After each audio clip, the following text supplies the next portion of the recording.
Welcome to the slop farm. Enjoy the video. You start by confirming the phone is unlocked and connected to Wi-Fi or mobile data. This prevents wasted steps.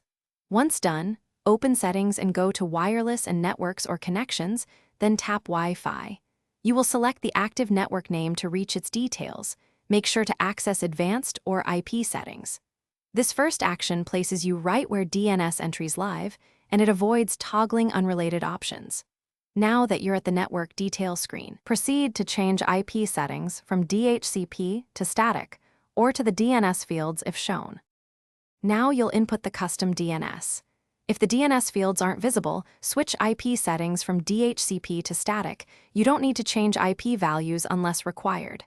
Enter the primary DNS and secondary DNS addresses, for example 1, 1, 1, 1 and 8, 8, 8, 8, and leave other values unchanged if you're unsure. Once done, save the network configuration and reconnect to that Wi-Fi network to force the phone to use the new DNS. Make sure to note any original values so you can revert if needed. Finish by verifying the change. Open a browser and load a site, or run a DNS test app to confirm the resolver IP. If pages don't load, revert to the previous settings, toggle Wi-Fi off and on, and reboot the phone. This clears caches.